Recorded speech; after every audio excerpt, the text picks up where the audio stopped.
Welcome to ಕೀರ್ತನಾಸ್ kitchen. ಯಾರೆಲ್ಲ ನನ್ನ ಚಾನಲ್ನ ಸಬ್ಸ್ಕ್ರೈಬ್ ಮಾಡ್ಕೊಂಡೆಲ್ಲ ನೋಡ್ಕೊತಿದ್ರೆ ಪ್ಲೀಸ್ ಸಬ್ಸ್ಕ್ರೈಬ್ ಮಾಡ್ಕೊಳ್ಳಿ. ಹೆಲ್ತಿ ಆದಂತಹ ಮೊಳಕೆ ಕಾಳು ಸಾಂಬಾರು ಹೇಗೆ ಮಾಡೋದಂತ ನೋಡೋಣ ಬನ್ನಿ. ಫಸ್ಟು ಒಂದು 3 ಈರುಳ್ಳಿನ ಚಾಪ್ ಮಾಡ್ಕೊಂಡು ಇಟ್ಕೊಂಡಿದ್ದೀನಿ. ನೆಕ್ಸ್ಟ್ 2 ಟೊಮೆಟೊನ ಚಾಪ್ ಮಾಡಿ ಇಟ್ಕೊಂಡಿದ್ದೀನಿ. ಸ್ವಲ್ಪ ಕೊತ್ತಂಬರಿ, ಸ್ವಲ್ಪ ತುರಿದಿಟ್ಕೊಂಡಿರುವಂತಹ ಕಾಯಿ, ಸ್ವಲ್ಪ ಬೆಳ್ಳುಳ್ಳಿ, ಸ್ವಲ್ಪ ಶುಂಠಿ, ಇಷ್ಟನ್ನು ನಾವು ಒಂದು ಮಿಕ್ಸಿ ಜಾರಲ್ಲಿ ಗ್ರೈಂಡ್ ಮಾಡ್ಕೋಬೇಕಾಗುತ್ತೆ, ಪೇಸ್ಟ್ ಮಾಡ್ಕೋಬೇಕು. ನೆಕ್ಸ್ಟ್ ಇದನ್ನೆಲ್ಲ ಒಂದು ಮಿಕ್ಸಿ ಜಾರಿಗೆ ಹಾಕ್ಕೊಂಡು ಅದಕ್ಕೆ ಸ್ವಲ್ಪ ಸಾಂಬಾರು ಪೌಡರ್ನ ಆ್ಯಡ್ ಮಾಡ್ಕೊತಾ ಇದ್ದೀನಿ. ಅದನ್ನ ಗ್ರೈಂಡ್ ಮಾಡಿಕೊಂಡು ಎತ್ತಿಟ್ಕೊತಾ ಇದ್ದೀನಿ ಸೈಡಲ್ಲಿ. ನೆಕ್ಸ್ಟು ಸ್ವಲ್ಪ ಕಸ್ತೂರಿ ಮೇಥಿ, ಸಣ್ಣದಾಗಿ ಚಾಪ್ ಮಾಡ್ಕೊಂಡಿರುವಂತಹ ಈರುಳ್ಳಿ, ಸ್ವಲ್ಪ ಕರಿಬೇವು, ಸ್ವಲ್ಪ ಸಾಸಿವೆ, ಇಷ್ಟನ್ನು ಒಂದು ಕುಕ್ಕರ್ಗೆ ಸ್ವಲ್ಪ ಆಯಿಲ್ನ ಆ್ಯಡ್ ಮಾಡಿಕೊಂಡು ಅದಕ್ಕೆ ಸ್ವಲ್ಪ ಸಾಸಿವೆ ಹಾಗೂ ಕಸ್ತೂರಿ ಮೇಥಿ, ಕರಿಬೇವು, ಚಾಪ್ ಮಾಡಿಟ್ಕೊಂಡಿದ್ದಂಥ ಸಣ್ಣದಾಗಿ ಈರುಳ್ಳಿ ಇಷ್ಟನ್ನು ಹಾಕ್ಕೊಂಡು ಕ್ಲೀನಾಗಿ ಫ್ರೈ ಮಾಡ್ಕೊಬೇಕಾಗುತ್ತೆ ಆಯಿಲಲ್ಲಿ. ನೆಕ್ಸ್ಟ್ ಇದಕ್ಕೆ ನಾವೇನು ಮೊಳಕೆ ಕಟ್ಟಿಟ್ಕೊಂಡಿದ್ದಂಥ ಮೊಳಕೆ ಹುಳ್ಳಿಕಾಳನ್ನ ಇದನ್ನ ಕ್ಲೀನಾಗಿ ವಾಶ್ ಮಾಡಿಕೊಂಡು ಇದಕ್ಕೆ ಆ್ಯಡ್ ಮಾಡ್ಕೊತಾ ಇದ್ದೀನಿ ಒಗ್ಗರಣೆಗೆ. ಇದು ಹಸಿ ವಾಸನೆ ಹೋಗೋವರೆಗೂ ನಾವೇನು ಮಾಡಬೇಕಾಗುತ್ತೆ, ಆಯಿಲಲ್ಲೇ ಕ್ಲೀನಾಗಿ ಲೋ ಫ್ಲೇಮಲ್ಲಿ ನಿಧಾನವಾಗಿ ಫ್ರೈ ಮಾಡ್ಕೊತಾ ಹೋಗಬೇಕು. ಇದನ್ನ ಕ್ಲೀನಾಗಿ ಮಿಕ್ಸ್ ಮಾಡಿಕೊಂಡು ಫ್ರೈ ಮಾಡ್ಕೊತಾ ಇದ್ದೀನಿ. 5 ಮಿನಿಟ್ಸ್ ಆಯಿಲಲ್ಲೇ ಕ್ಲೀನಾಗಿ ಫ್ರೈ ಮಾಡ್ಕೊತಾ ಹೋಗಬೇಕು. ನೋಡಿ ಈಗ ಫ್ರೈ ಆಗಿದೆ.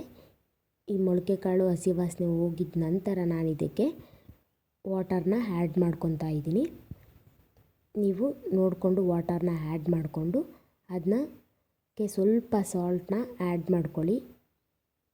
ಮೊಳಕೆ ಕಾಳಿಗೆ ಸಾಲ್ಟು ಇಟ್ಕೋಬೇಕು. ಸಾಲ್ಟನ್ನ ಆ್ಯಡ್ ಮಾಡ್ಕೊಂಡಿದ್ದ ನಂತರ ನೆಕ್ಸ್ಟ್ ಕುಕ್ಕರ್ನ ಕ್ಲೋಸ್ ಮಾಡಿ 2 ವಿಷಿಲ್ ಓಡಿಸ್ಕೊಳ್ಳಿ.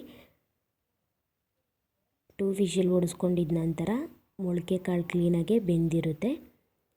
ಇದು ಬೆಂದಿದ ನಂತರ ಇದಕ್ಕೆ ನಾವು ಸೈಡಲ್ಲಿ ಹಾಗೆ ರುಬ್ಬಿಟ್ಕೊಂಡಿದ್ದಂಥ ಮಸಾಲನ ಇದಕ್ಕೆ ಆ್ಯಡ್ ಮಾಡ್ಕೊತಾ ಇದ್ದೀನಿ.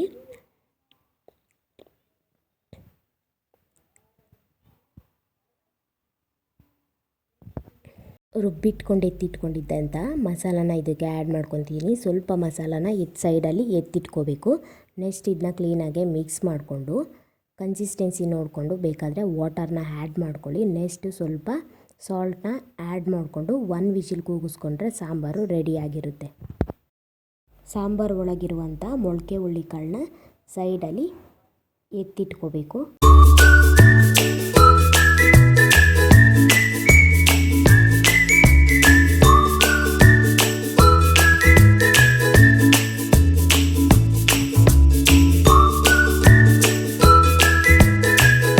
ನೆಕ್ಸ್ಟ್ ಒಂದು ಪ್ಯಾನ್ಗೆ ಸ್ವಲ್ಪ ಆಯಿಲು, ಸ್ವಲ್ಪ ಸಣ್ಣ ಕಟ್ ಮಾಡ್ಕೊಂಡಿರುವಂಥ ಈರುಳ್ಳಿ, ಕರಿಬೇವು, ನೆಕ್ಸ್ಟು ಸೈಡಲ್ಲಿ ಎತ್ತಿಟ್ಕೊಂಡಿದ್ದಂಥ ಮಸಾಲ ಇಷ್ಟನ್ನು ಹಾಕ್ಕೊಂಡು ನಾವು ಕ್ಲೀನಾಗಿ ಮಿಕ್ಸ್ ಮಾಡ್ಕೊಬೇಕಾಗುತ್ತೆ.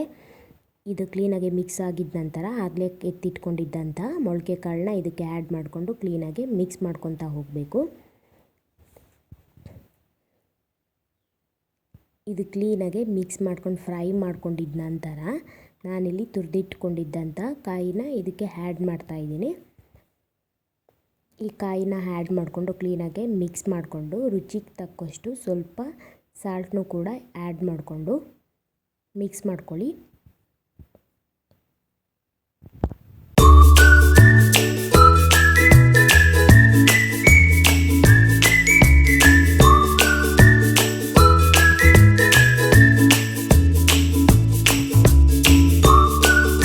ರೆಸಿಪಿನ ಒಂದ್ಸಲ ಮನೇಲಿ ಟ್ರೈ ಮಾಡಿ ನೋಡಿ.